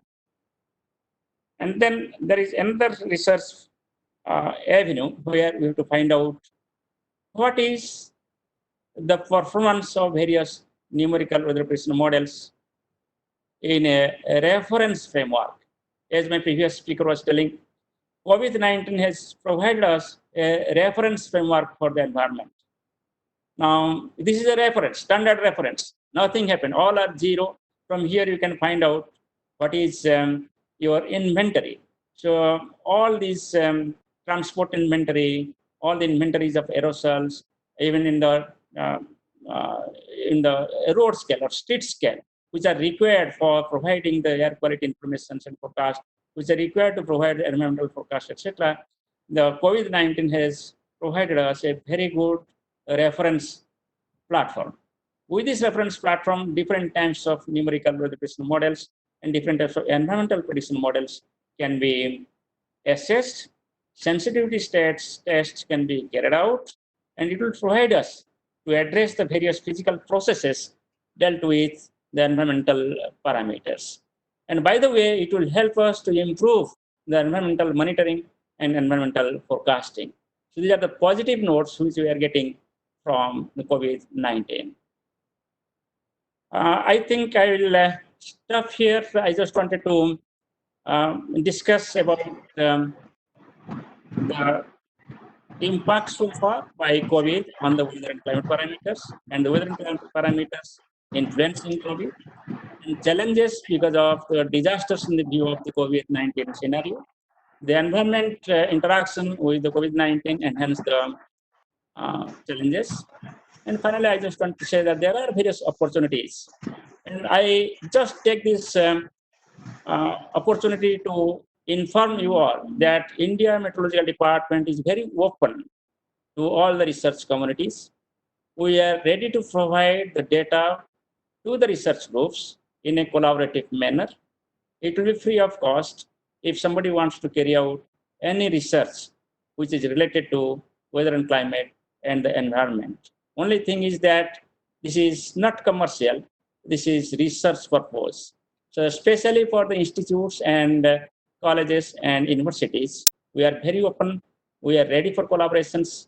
I hope IP University and others will come forward and go for collaboration to find out better findings in the environment and weather related processes, which will help the common man and the disaster managers to address all the issues and proceed further.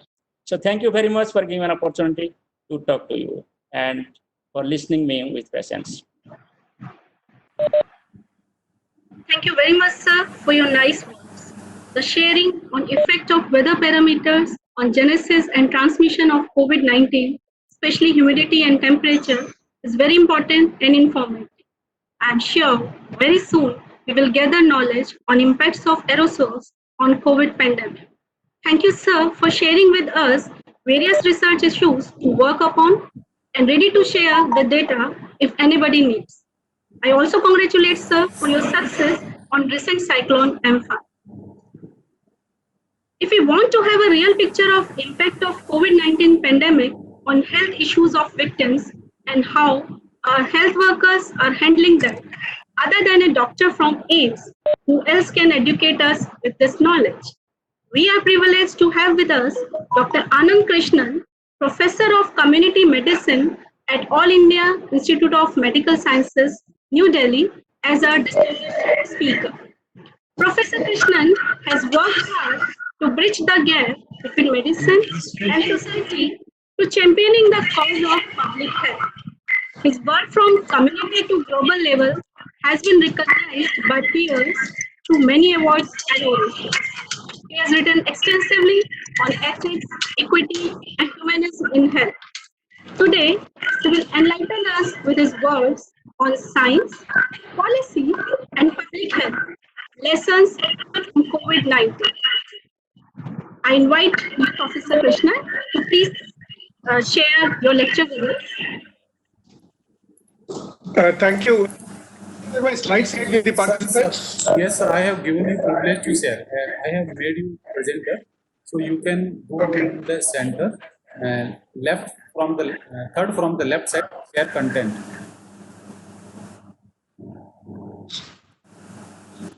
Sorry?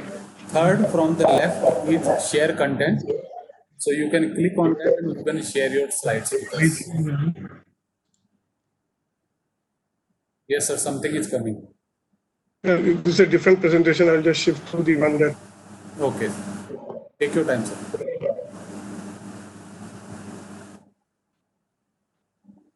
This is the one.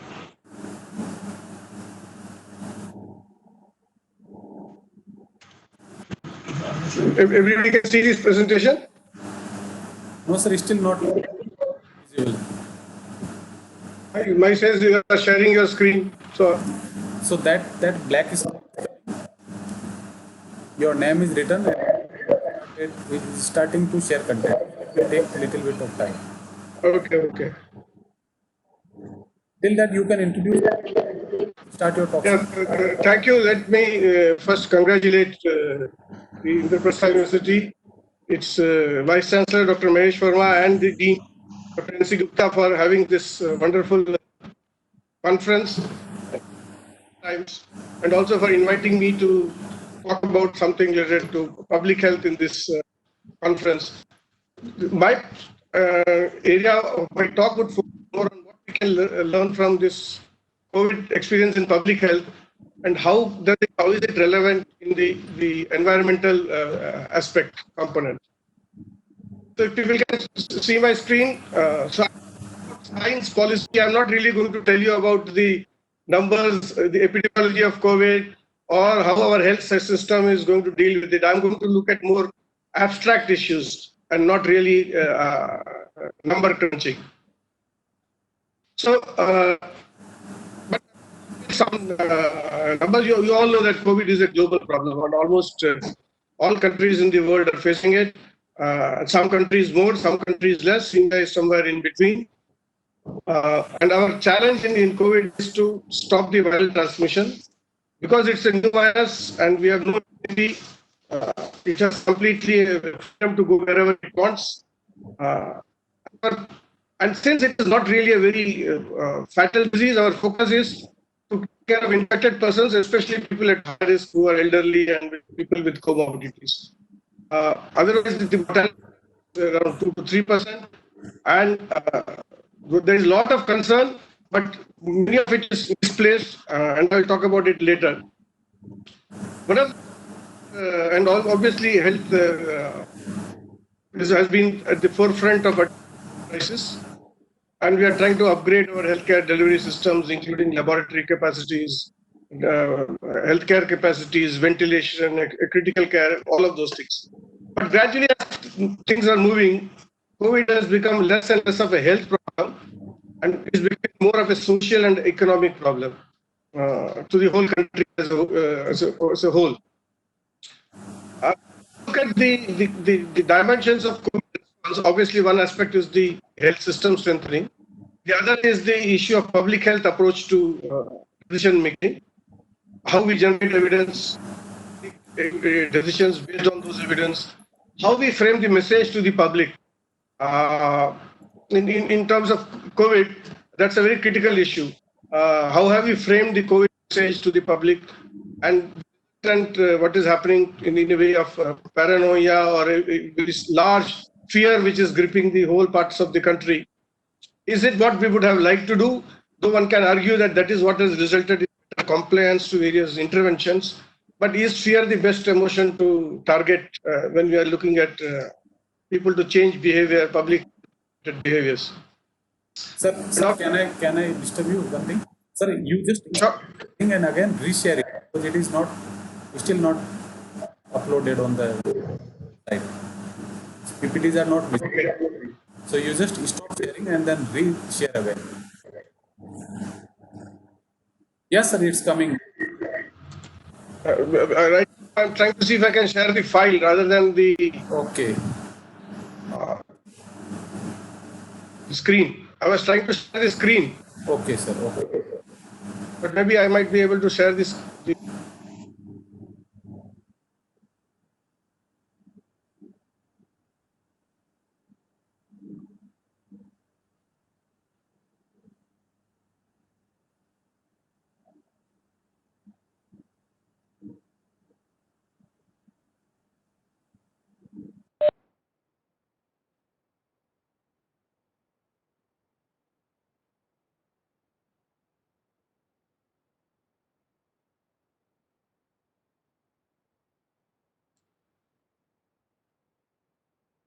Now you can see.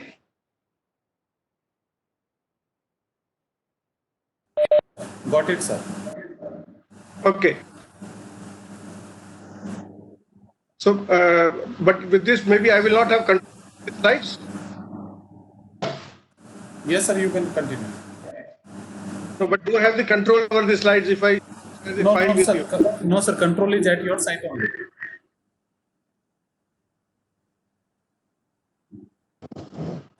Just like a PowerPoint presentation, use your cursor in the keyboard. Because now I have shared the file, not my.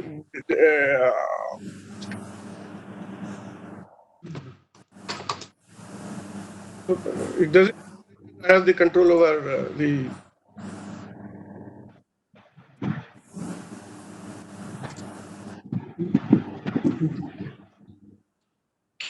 Yeah, I have the control. Okay.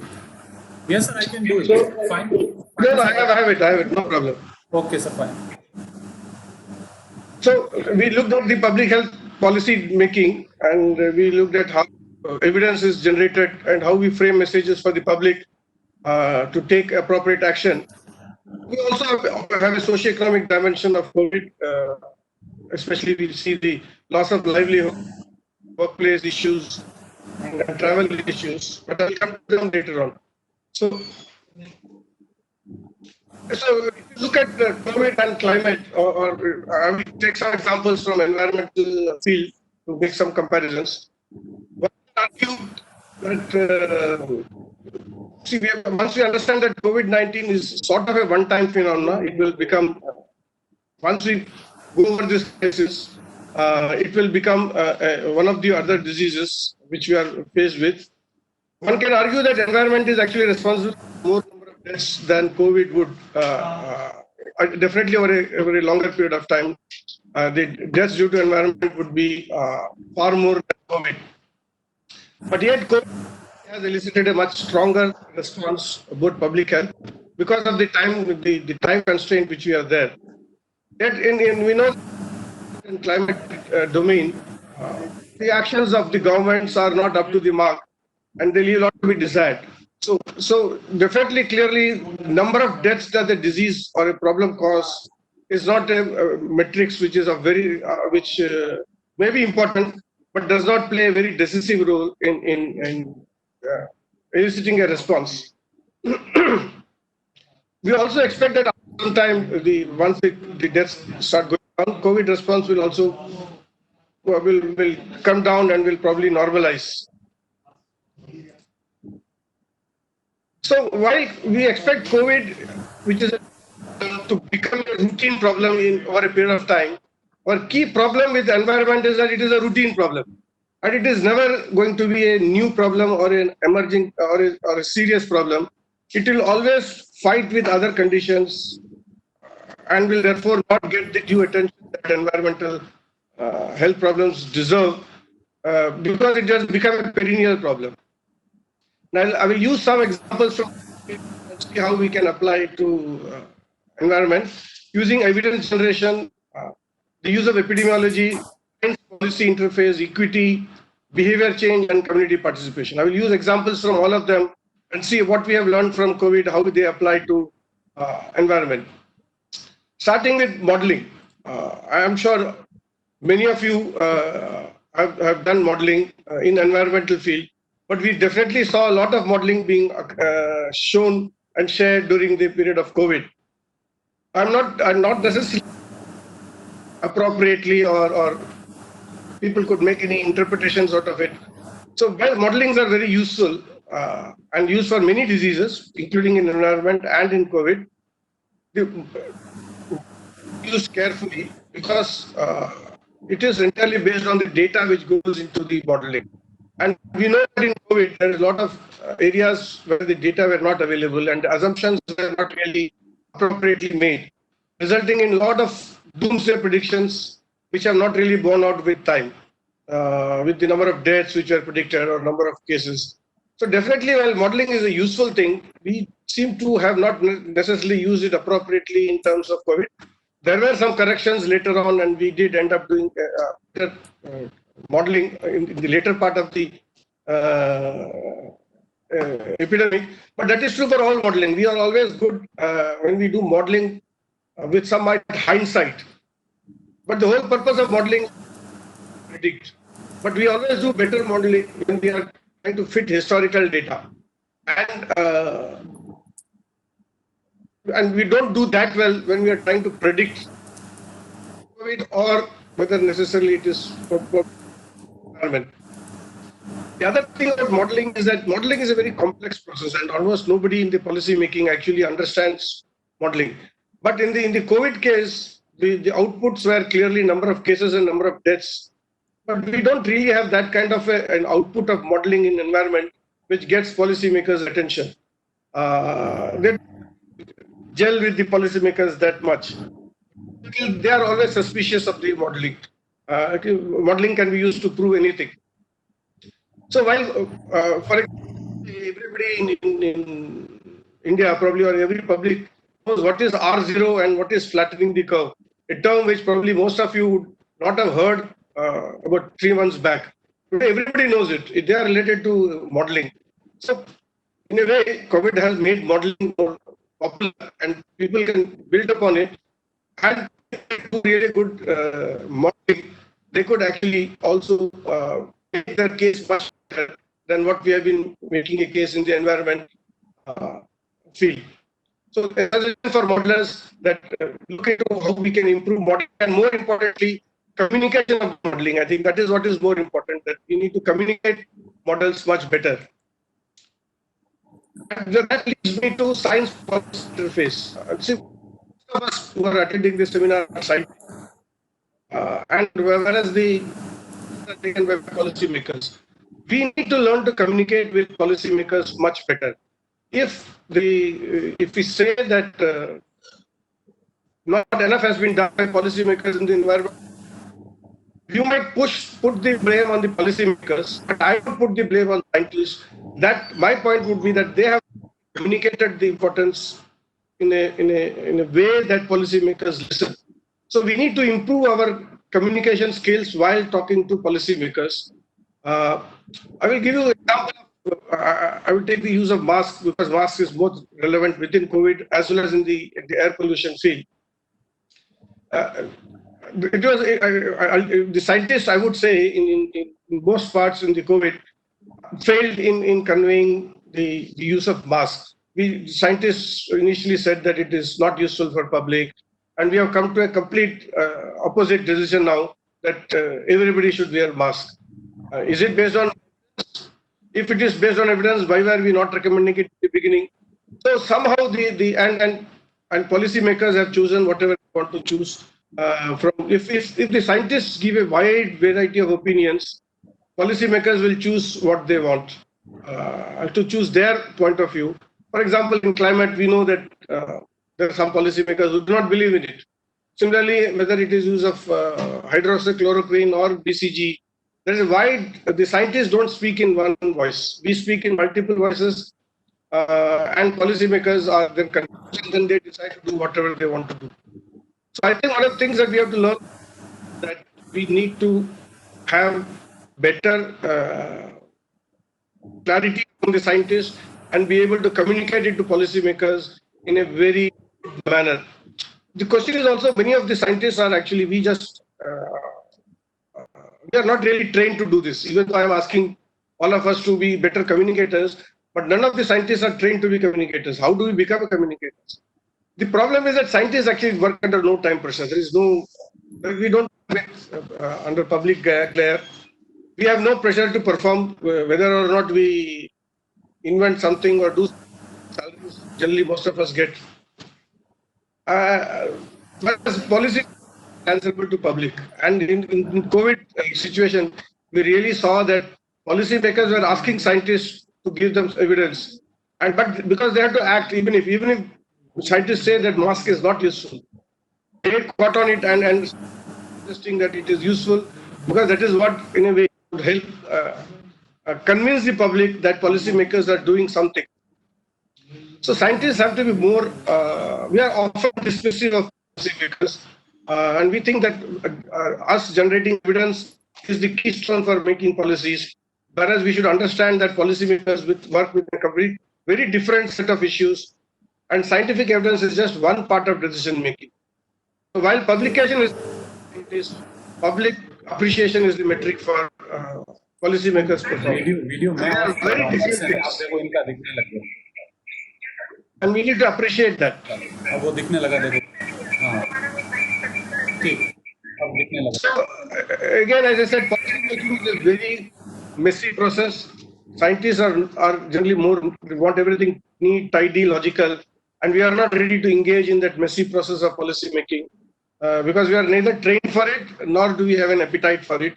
And therefore, there is a need for a sort of an intermediary mechanism which comprises of people who can talk to both. Therefore, we need to develop in this country a science advisory mechanism, a mechanism which can talk both to scientists in their language and to policymakers in their language and make sense. So we need an interface between science and policy in this country, and that would be very critical for environment as well. If you then moving next to the issue of equity, definitely COVID has brought on the fore the equity issues. We have seen that across the country, it is the poor and the migrant labor who are the affected by COVID, not the people who are rich or people who stay in gated colonies. They are not affected largely by this. We have just managed to close our gates, and we seem to have isolated ourselves from the reality around us. But environment also raises many equity issues, both at international level and global level. Clearly, the countries which are doing worst in the environment field are the countries which need to do much more. But historically, as you know, we use the term common but differentiated responsibilities and respective capabilities.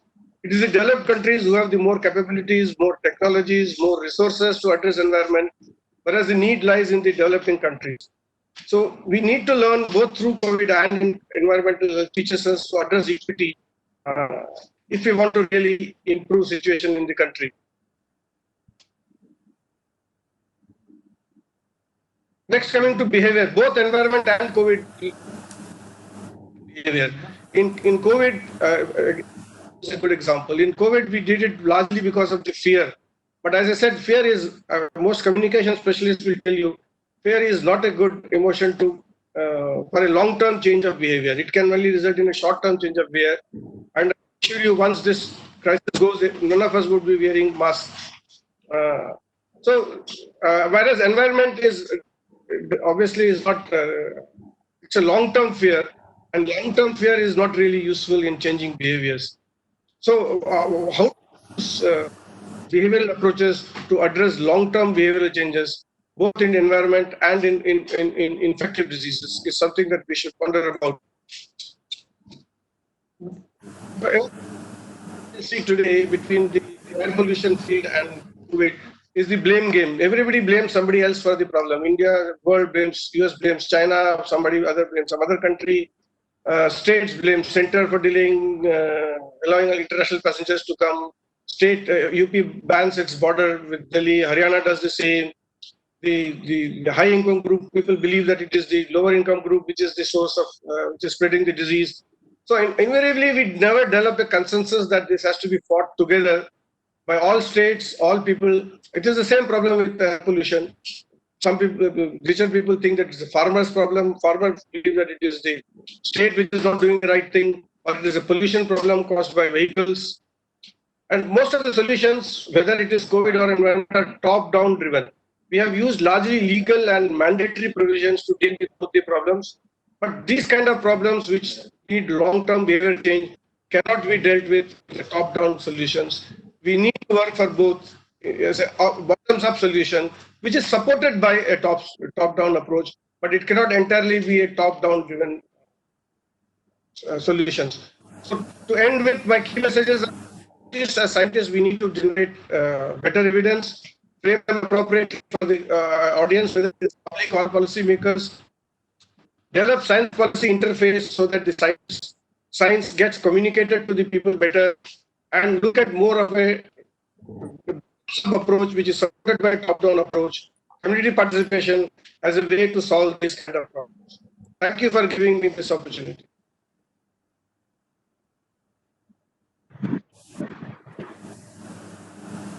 Thank you very much, sir.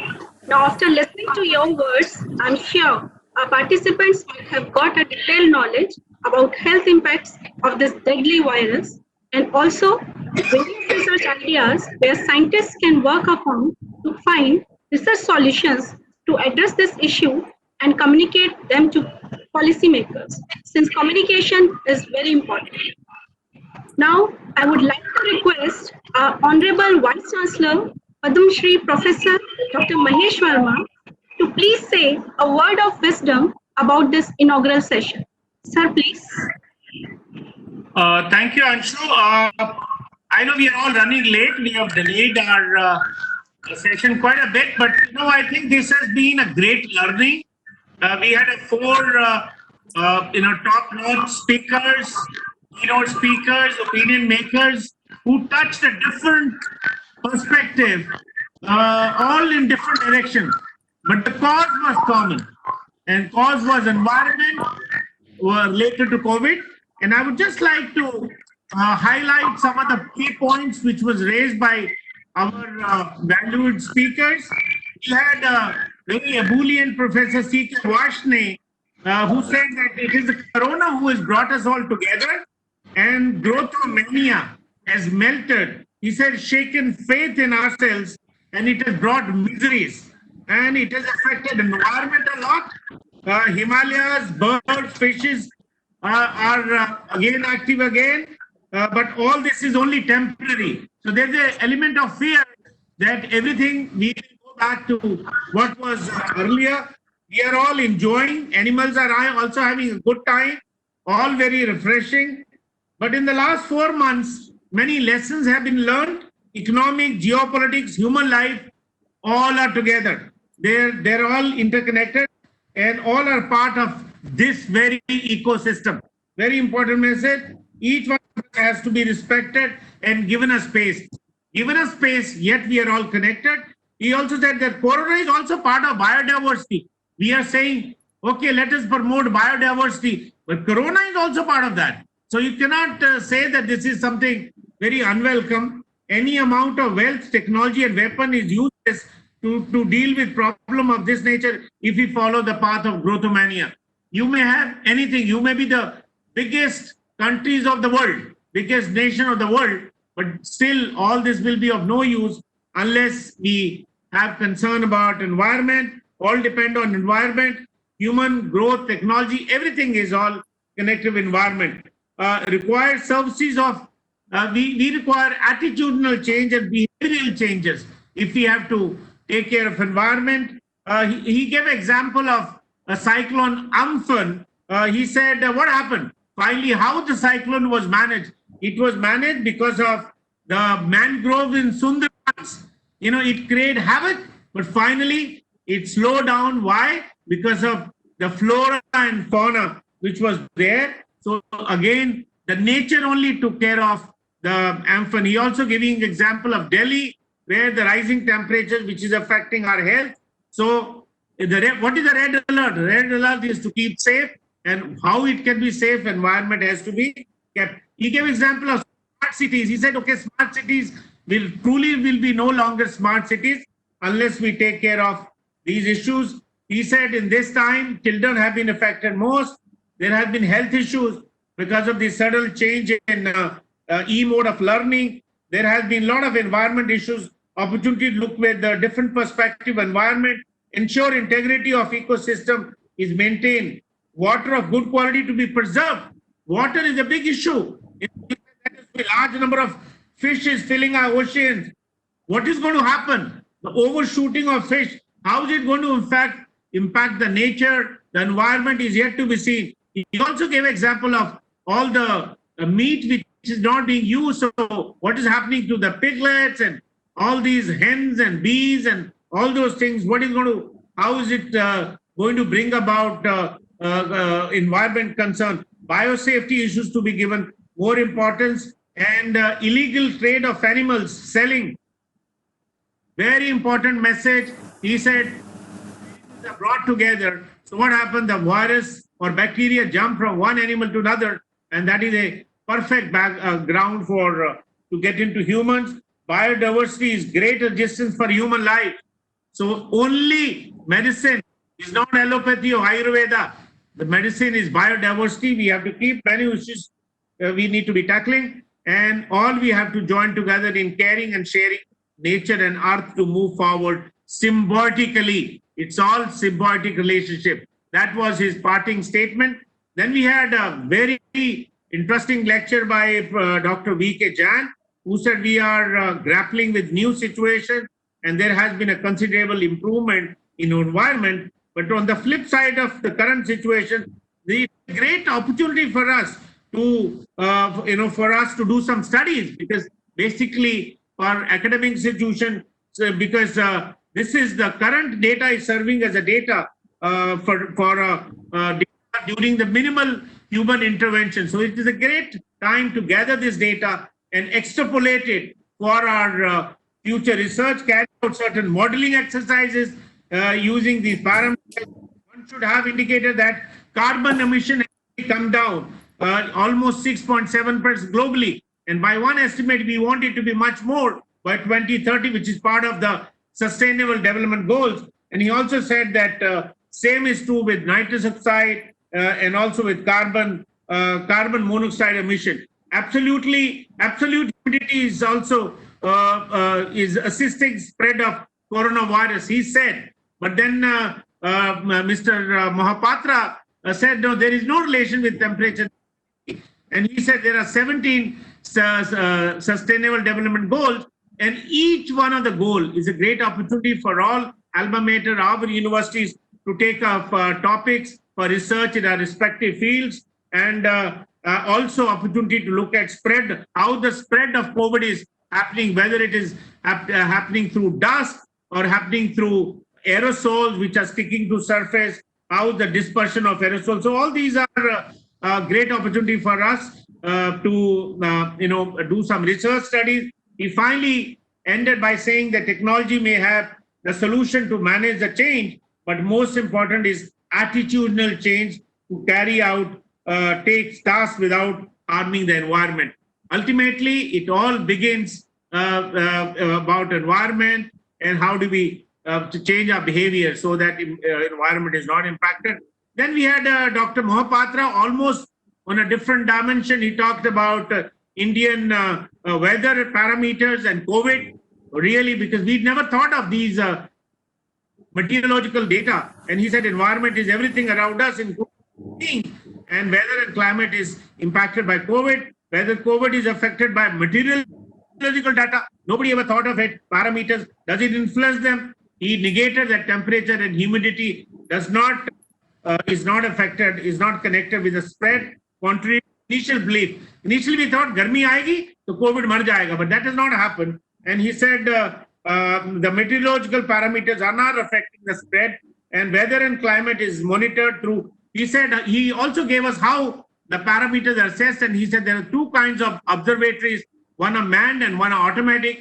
Automatics are fine because they will give you continuous uninterrupted data, but the manned ones were the big challenge in this COVID time, how to get the data, because there were a lot of issues of transport, human elements, and automated ones also had its own issues of regular maintenance, inspections and monitoring. But in spite of all these challenges, he said almost 99% of data was collected about temperature, humidity, wind, pressure, direction, everything, and alternate plan was also prepared, and of course he said a lot of parameters were a lot of information was reduced because forecasting was not able to be done but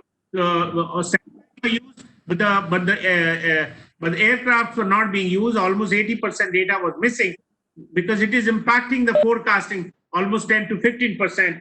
But he was very happy when the forecast of Amphan was done very well, and he also raised issue about decrease in aerosol. If the decrease in aerosol is happening during these days, how is it going to affect the monsoon? But he said it's only one of the smaller parameters. There are so many other parameters. So hopefully it is not going to impact the rains and other things. The lesson learned was to learn, change our behavior and strengthen our systems using technology. Many research issues, opportunities are there, and he offered that all the data is free, all the parameters can be had from IMD, and we can use this opportunity for all the universities, all the departments to carry out research. And finally, we had our Dr. Anand Krishnan from Community Medicine Department of Foreign Institute of Medicine. He gave an almost different perspective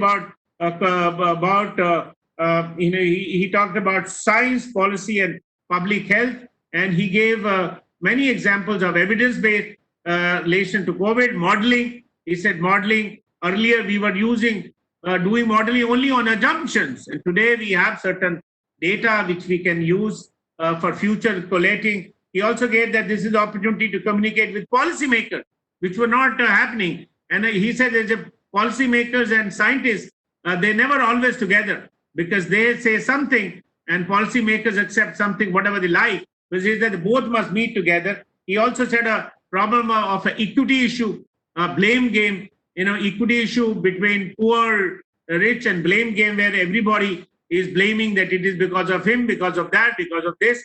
And he also said fear cannot be a long-term factor in bringing behavioral change. We have to bring change in behavior on our own from within ourselves. And he made a final parting statement that as scientists, we need to support and build evidence so that the real benefit. Otherwise, we are just groping in the dark. Unless there is a strong evidence, we cannot really call it a science. And unless the evidence is there, it will not be a must. Thank you, Anshu. Thank you. Thank you very much, sir. Our most valued invited guests and all the participants, I'm feeling very honored for making the closing remarks and giving the vote of thanks in such a notable and intellectually stimulating gathering. I, Anshu Gupta, along with other coordinators of this FDP, feel privileged to thank one and all present. First and foremost, we would like to thank our chief guest, Shri, Professor Dr. Mahesh Verma, Honorable Vice Chancellor of Guru Gobind Singh Indraprastha University. He is the person who does many wonders. After having taken the reins of administration, the campus has achieved a new vigor and vitality. Despite of having a very hectic schedule, he not only gives the permission to organize many events in the university, but also grace every occasion with his active and enthusiastic participation. From bottom of our heart, we thank you, sir, for agreeing for our proposal and motivating us with your inspirational words too. From the depth of our heart, we would like to thank our honorable guest, Professor C.K. Varshney, a down-to-earth personality and eminent environmentalist. Sir, you're an excellent speaker. Your speeches always encourage us and motivate us. We are thankful to our guest of honor, Professor V.K. Jain, who despite his busy schedule, agreed to grace this occasion. On behalf of UACM, we express our deep gratitude to you, sir. Today, we got a chance to listen to our special guest, Honorable Dr. Mohapatra, DGIIT, who accepted our request to share his thoughts with us. On behalf of FDP organizing team, I acknowledge our gratitude to you, sir. We also express our heartfelt thanks to Honorable Professor Anand Krishnan, who not only gave us precious time, but also enlightened us with his lecture on COVID-19 learning. We thank our Registrar, Ravi, Dadhich, for his unstinted support for this function. Though because of his time, because of his busy schedule, he could not join us today. But he's a wonderful and enthusiastic administrator whose able guidance has always encouraged us. Now it is the time to thank the person who has worked very hard to make this event a success. I thank our well-wisher, Dean of our school, Professor NC. He's a man blinded with enthusiasm and energy. He's a constant inspiration for all activities in his school. I thank him for his kindness, his interest, and continued support. His commitment to complete any task in a well-organized manner is a source of encouragement for all of us. Thank you very much, sir, for being a true leader. We thank all the deans and directors who accepted our invitation and grace the occasion with their presence. We are feeling very happy to acknowledge our gratitude to all the faculty members of USEM and other schools of university who put their best efforts to support us in organizing this event. Without the valuable contribution of USEM faculties, this event would not have been possible. A special thanks to all the participants. No program can be organized without involvement of participants. It was you participants whose overwhelming response towards this FDP encouraged us to go ahead.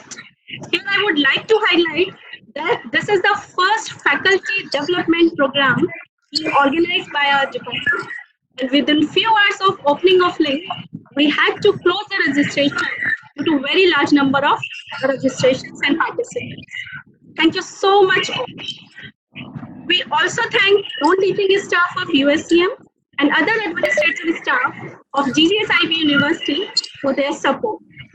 I'll be failing in my duty if I do not express my thanks to our organizing team. First of all, I would like to thank our PhD students who have worked day and night for organizing this event. Their zeal, enthusiasm to work with heart for any activity of school make us proud as their mentors. Last but not the least, I express my sincere appreciation to my fellow coordinators, Dr. Sanjay Das, Dr. Sumit Dukia, and Dr. Neetu, who stood by my side in every up and down of organizing this event. It was all because of their hard work and untiring efforts that I'm proposing vote of thanks at the end of such a wonderful and stimulating event. On a concluding note, I would like to share a wonderful quote from Dr. APJ Abdul Kalam. Difficulties in your life do not come to destroy you, but to help you realize your hidden potential and power. Let difficulties know that you too are different. With these warm words and a kind message, we move to the end of today's inaugural ceremony. Thank you. Please join us again at 4:30 p.m. for technical session. Thank you, everybody. Thank you, sir. So all the participants, we are going to start the next session at 4:30.